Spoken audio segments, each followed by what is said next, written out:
आज हम बात करेंगे भगवान जगन्नाथ जी की उस रहस्यमयी कथा की जो न तो गीता में विस्तार से मिलती है और न ही भागवत पुराण में पूरी तरह बताई गई है। अगर आप अंत तक यह वीडियो देखेंगे तो आपका भगवान और भक्ति को देखने का नजरिया हमेशा के लिए बदल जाएगा।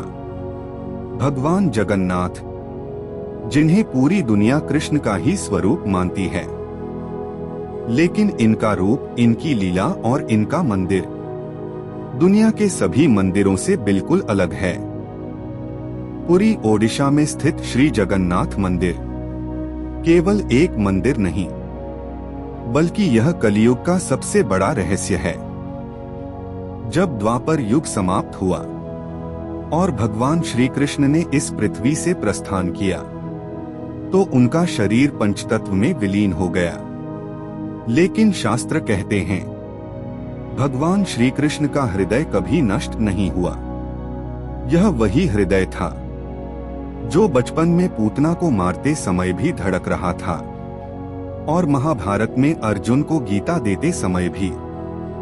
यही अमर हृदय आगे चलकर कई वर्षों बाद एक आदिवासी प्रमुख विश्ववसु नीलांचल क्षेत्र के जंगलों में नीला माधव नाम के देवता की पूजा करता था। लेकिन यह पूजा गुप्त थी, कोई भी बाहरी व्यक्ति उन्हें नहीं देख सकता था। जब राजा इंद्रद्युम्न को इस देवता की खबर मिली तो उन्होंने ब्राह्मण विद्यापति को भेजा ताकि वह इस रहस्य को उजागर करे। विद्यापति ने बड़ी चालाकी से विश्ववसु की बेटी से विवाह किया और एक दिन आंखों पर पट्टी बंधवाकर नीला माधव तक पहुंचा। लेकिन उसने रास्ते में सरसों के बीज गिरा दिए। कुछ समय बाद जब राजा वहां पहुंचे तो नीला माधव गायब थे। यही से शुरू हुआ भगवान जगन्नाथ के प्रकट होने का रहस्य। राजा इंद्रद्युम्न ने घोर तपस्या की। भगवान विष्णु स्वयं स्वप्न में आए और बोले, समुद्र किनारे एक दिव्य लकड़ी तैरती हुई आएगी, उसी से मेरी मूर्ति बनेगी। वह लकड़ी थी दारू ब्रह्मा। लेकिन शर्त यह थी, मूर्ति एकांत में बनेगी, कोई भी बीच में नहीं देखेगा। एक वृद्ध बढ़ी आया और बोला कि वह मूर्ति बनाएगा, लेकिन दरवाजा 21 दिन तक बंद रहेगा।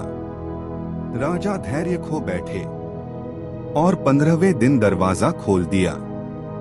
जैसे ही दरवाजा खुला, वृद्ध बढ़ी गायब हो गया और सामने थी भगवान जगन्नाथ, बलभद्र और सुभद्रा की अधूरी मूर्तियां। लेकिन उसी क्षण आकाशवाणी हुई, यही मेरा स्वरूप है।